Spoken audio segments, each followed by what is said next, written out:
E que bom que você veio, que bom que você está aqui. Eu quero partilhar com vocês o texto que está no profeta Isaías, capítulo 6.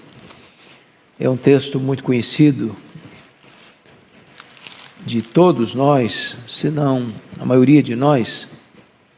E nós vamos ler dos versos 1 ao verso 8. Isaías 6, de 1 ao 8.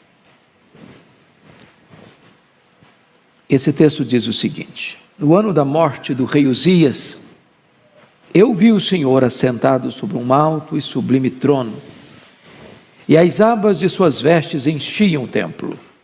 Serafins estavam por cima dele, cada um tinha 6 asas, com 2 cobria o rosto, com 2 cobria os seus pés, e com 2 voava. E clamavam uns para os outros, dizendo: Santo, Santo, Santo é o Senhor dos exércitos, toda a terra está cheia da sua glória. As bases do limiar se moveram à voz do que clamava, e a casa se encheu de fumaça. Então disse eu: ai de mim, estou perdido, porque sou homem de lábios impuros, habito no meio de um povo de impuros lábios, e os meus olhos viram o Rei, o Senhor dos exércitos. Então um dos serafins voou para mim, trazendo na mão uma brasa viva que tirara do altar com uma tenaz, e com a brasa tocou a minha boca e disse: eis que ela tocou os teus lábios, a tua iniquidade foi tirada e perdoado o teu pecado. Depois disto, ouvi a voz do Senhor que dizia: a quem enviarei? E quem há de ir por nós? Disse eu: eis-me aqui, envia-me a mim. Amém. Bom, este homem chamado profeta Isaías era um homem da nobreza. Ele era um profeta palaciano, ele era da aristocracia, e a vida dele mudou num tempo de crise. As crises vêm, via de regra, para ser um divisor de águas na nossa história. Ele começa a seu ministério através de uma visão que tem, e essa visão mudou a vida dele.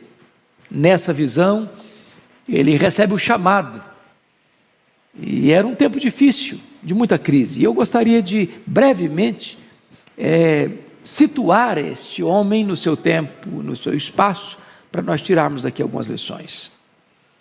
Primeiramente, era um tempo de crise política sem precedentes, porque já estava no trono, reinando em Judá, em Jerusalém, há 52 anos, o rei Uzias, um dos homens mais piedosos, um homem que alcançou riqueza, se fortaleceu, e com a morte dele a crise chegou, porque depois dele homens maus vão governar Jerusalém, como Acais, como Manassés, e a nação vai entrar numa espécie de colapso político.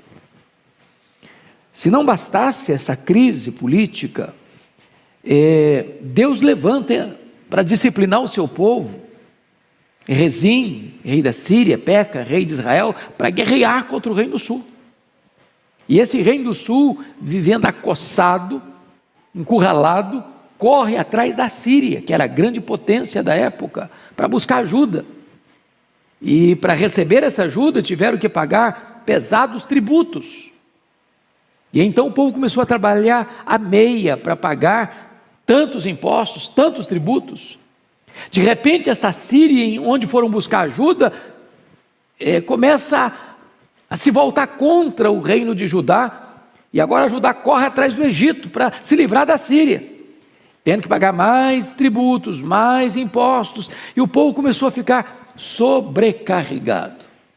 Nessa conjuntura de pobreza, de crise interna, de crise externa, começa a gerar uma espécie de aproveitamento da crise, a ponto de homens comprarem casa a casa, campo a campo, se tornando os únicos senhores da terra. Daqui a pouco, os legisladores começam a decretar leis injustas para oprimir o povo.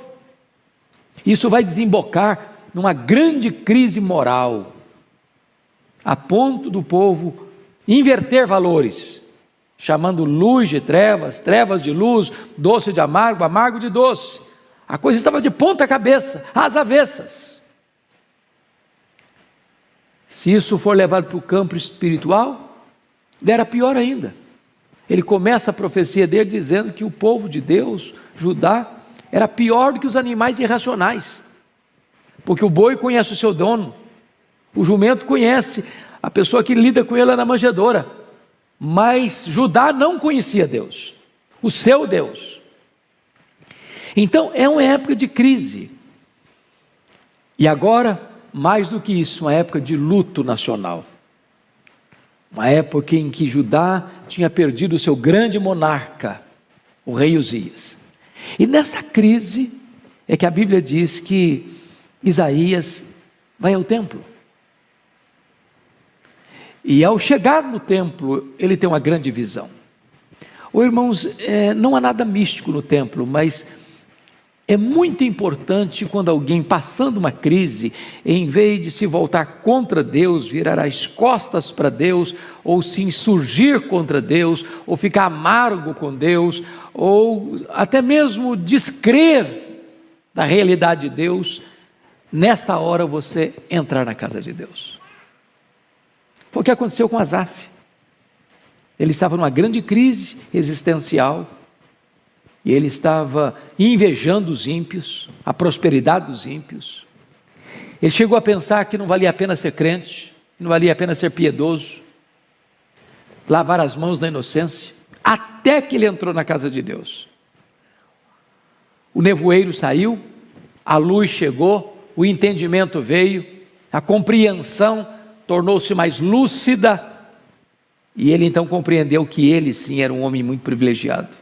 Apesar das lutas, ele tinha Deus como a sua herança, ele tinha segurança espiritual. Os ímpios só tinham riqueza, e como dizia aí nosso mais contemporâneo, John Rockefeller, o homem mais pobre do mundo é aquele que só tem dinheiro. E nós poderíamos dizer, o homem mais rico do mundo é aquele que, embora talvez não possuindo nada, tem Deus. Deus é a sua riqueza, Deus é a sua herança. Pois bem, quando Isaías entra no templo, ele vai ter 3 visões bem claras.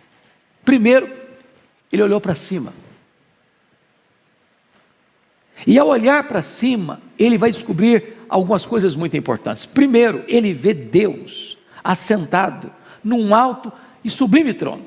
Em outras palavras, a terra tem crise. Os tronos da terra ficam vazios. Mas o trono do céu jamais estará vazio. As crises da terra não abalam o trono do céu. Deus está assentado num alto e sublime trono. Ele tem o universo nas suas mãos, ele tem a história sob o seu controle, ele dirige as nações, ele governa a igreja, ele dirige a sua vida. Ele não é pego de surpresa, ele não fica em apuros. Pode ter luta aqui, pode ter crise aqui, pode ter desespero aqui, mas o trono de Deus é inabalável. Mas mais do que isso, quando ele olha para cima e vê Deus soberano, assentado no alto e sublime trono, ele vai ver também seres celestiais, os mais sublimes, os serafins, que estão ao redor do trono, e estão cantando, santo, santo, santo é o Senhor dos exércitos, toda a terra está cheia da sua glória. Não apenas ele é o Todo-Poderoso, mas ele é santo em sua essência. Quando você diz santo, você define. Quando você diz santo, santo, você enfatiza. Quando você diz santo, santo, santo, você coloca em grau superlativo. Na verdade, este é o atributo essencial de Deus. Você não vai encontrar na sua Bíblia assim, Deus é amor, amor, amor. Deus é bom, bom, bom. Deus é fiel, fiel, fiel. Deus é justo, justo, justo. Mas você vai encontrar Deus é santo, santo, santo. Porque todos os outros atributos de Deus são marcados pela santidade. O amor de Deus é santo, a ira de Deus é santa, a bondade de Deus é santa. Deus é santo na sua essência. E esse que está no trono é santo, santo, santo. É curioso que os próprios seres celestiais, que na descrição de Isaías tem 6 asas, com 2 cobriu o rosto, com 2 cobriu os pés, com 2 voava. Em outras palavras, eles usavam das 6 asas 4 para adorar e 2 para servir. Em outras palavras, primeiro você adora, depois você serve. Primeiro você se curva diante da majestade de Deus, então você se dispõe a fazer a sua obra. Não há missão sem adoração. Não há serviço sem você primeiro se prostrar diante daquele que é a majestade, que é santo, santo, santo. Mas eles proclamam mais, não só quem Deus é, mas eles proclamam também o que Deus faz. Ele é o Senhor dos exércitos e toda a terra está cheia da sua glória. Você pode ver a glória de Deus estampada no sorriso de uma criança, no perfume de uma flor, no mistério de uma gota de orvalho que não há nenhuma parecida com a outra. Cada gota de orvalho é única e singular, como as suas digitais. Quando você olha, toda a terra está cheia da bondade de Deus, toda a terra está cheia da glória de Deus. As digitais do seu Deus estão presentes em cada lugar que você olhar.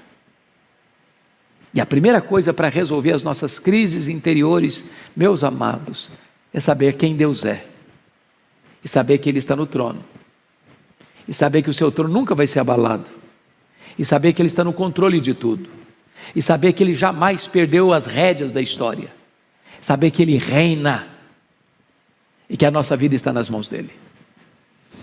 Mas agora Isaías vai ter uma segunda visão. Em vez de olhar para cima, ele olha para dentro.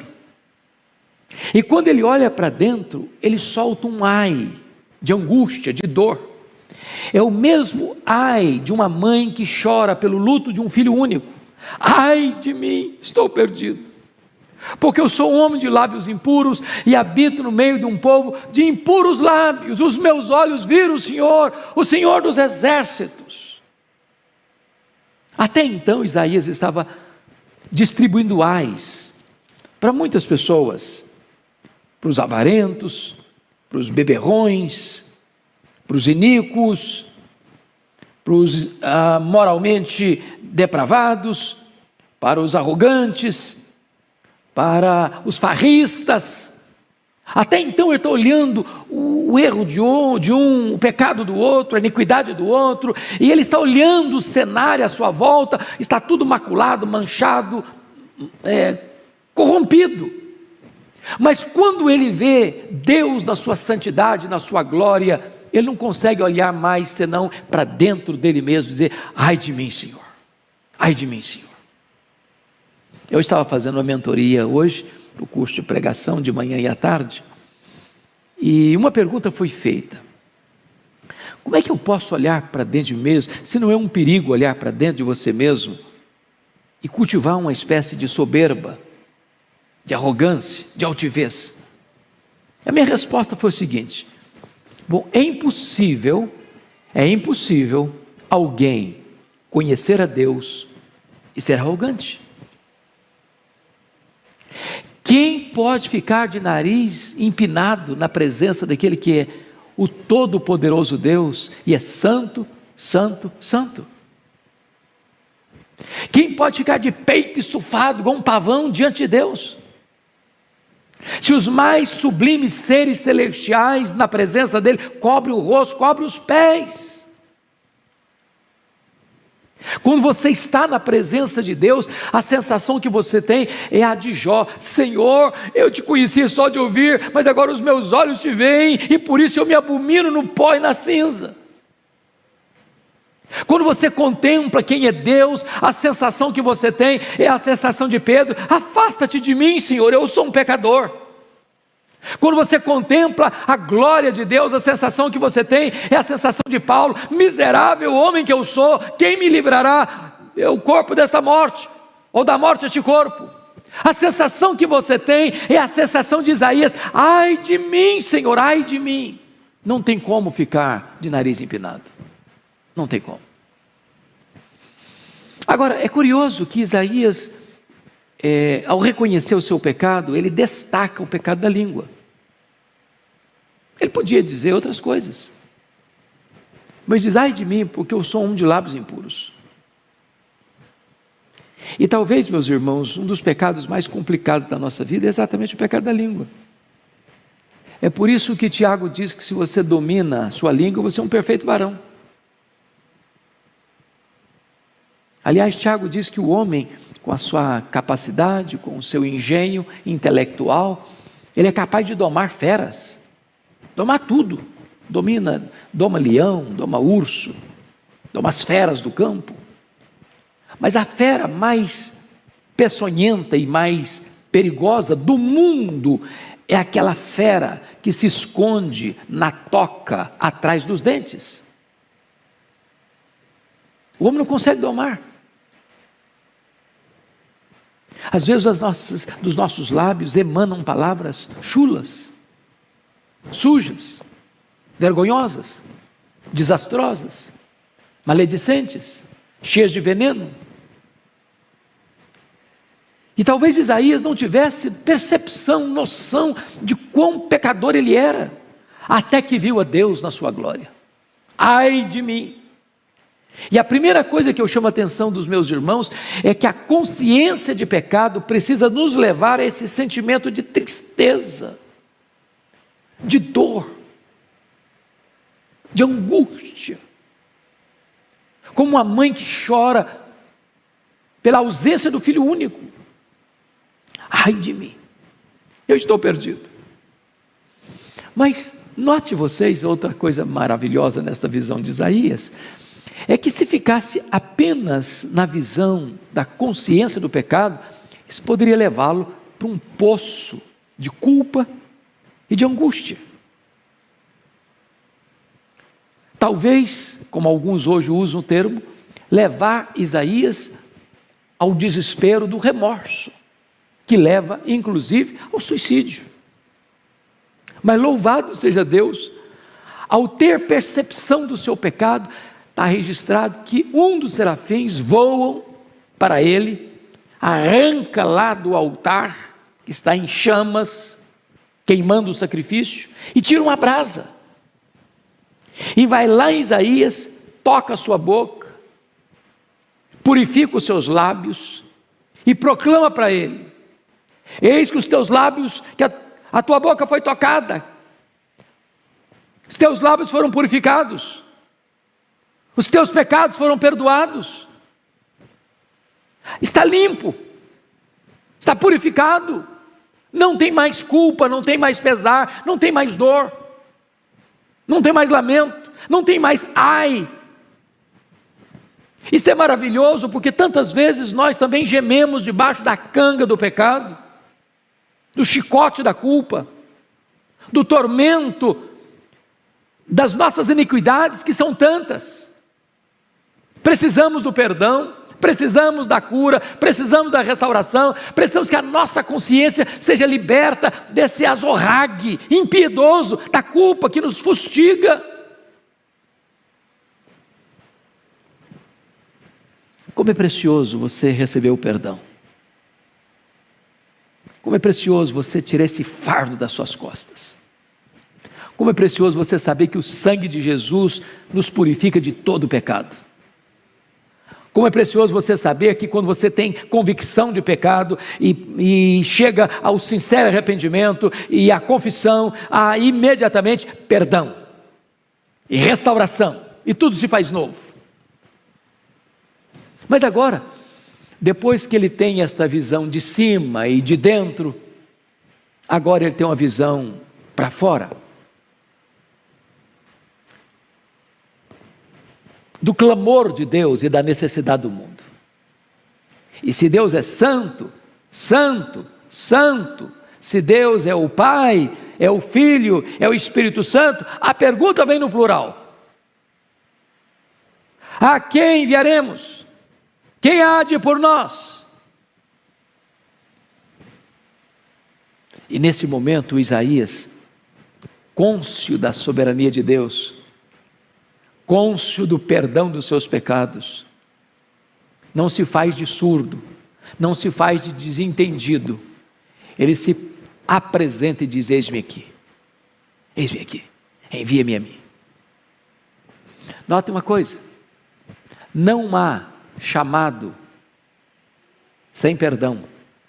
Primeiro Deus purifica o pecado, depois Deus chama, depois Deus envia.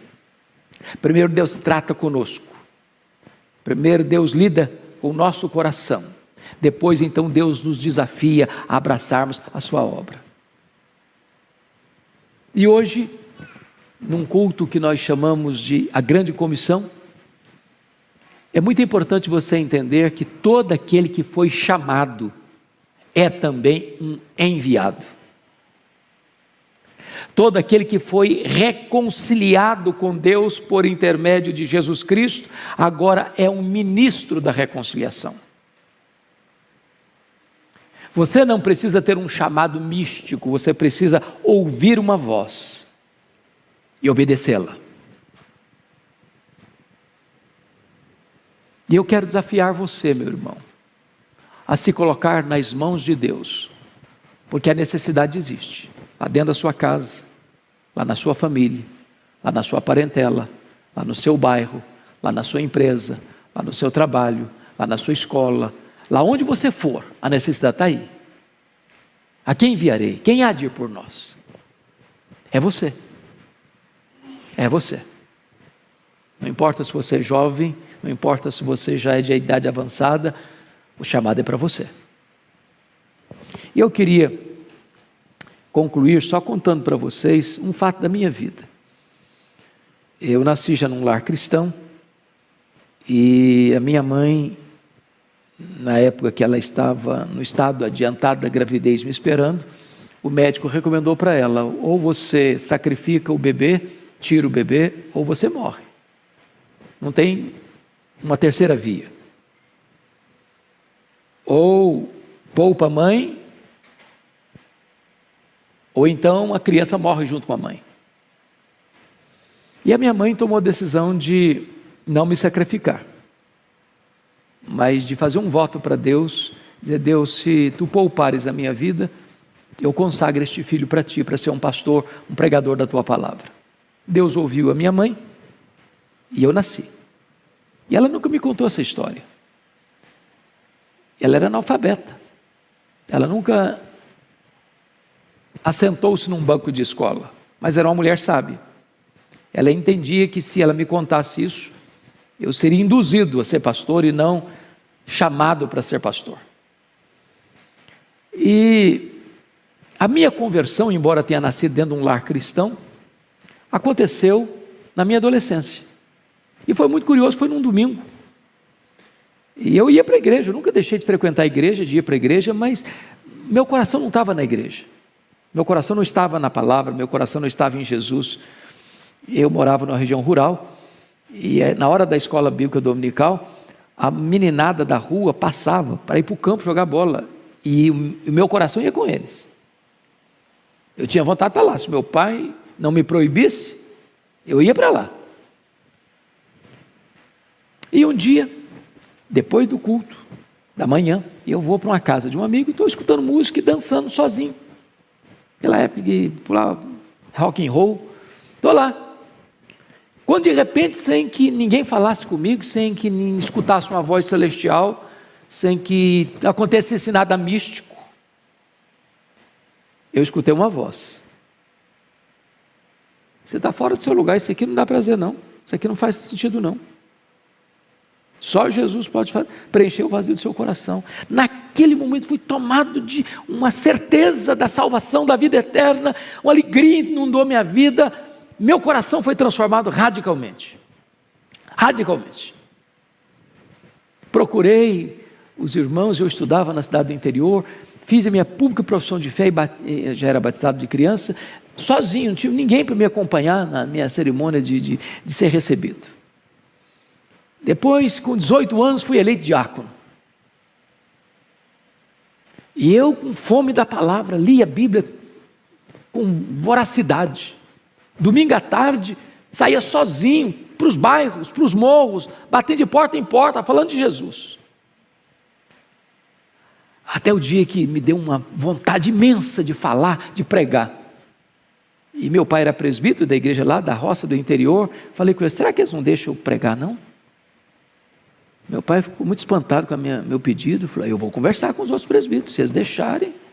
Conversaram, me deixaram pregar. Eu confesso que eu preguei, igual o Arival, 15 minutos. E com 15 minutos eu não tinha mais assunto para falar também não. E aí um outro convite, e aí as pessoas começaram a falar, olha, eu acho que você tem dom para pastor. Eu falei, de jeito nenhum, não quero nem saber disso. Meu sonho é ser político, eu quero ser advogado.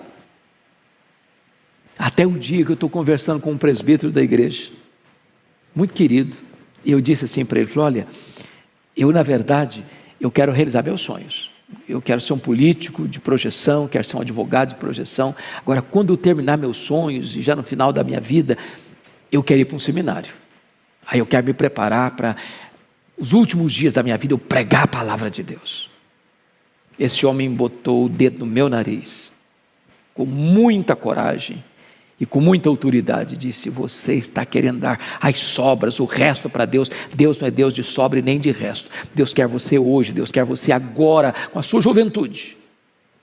Ô, gente, eu não sei explicar, mas essa palavra entrou no meu coração como uma flecha, como uma bala. E ali, naquele momento, todas as minhas reservas acabaram, todos os meus sonhos acabaram, e uma alegria e uma convicção inabalável de que Deus estava me chamando para ser pastor. Larguei tudo para lá. Eu trabalhava na época na Emater, Ministério de Agricultura, e eu fui falar para o meu chefe que eu estava indo para o seminário. Ele falou, você é louco, você é um rapaz inteligente, você tem futuro, você não vai criar família, você não vai poder dar pão, roupa para a sua família, você vai passar necessidade, larga a mão dessa ideia. Eu falei, não, eu vou ser pastor, eu quero ser pastor. O modelo que eu tinha de pastor, lá da roça, era pastor que cuidava de 4, 5 igrejas, que tinha 2 camisas, uma era remendada. Esse era o modelo que eu tinha, e era isso que eu queria. Eu sou pastor há 39 anos, nunca me arrependi um dia de ser pastor. Nunca. Se eu tivesse 10 vidas, eu queria ser pastor nas 10. Atender o chamado de Deus é algo maravilhoso. E a voz de Deus cruza os séculos e chega hoje a você, aqui, é a você que está me acompanhando. A quem enviarei? Quem há de ir por nós? Que você possa dizer, eis-me aqui, Senhor. Envia-me a mim. Deus abençoe você.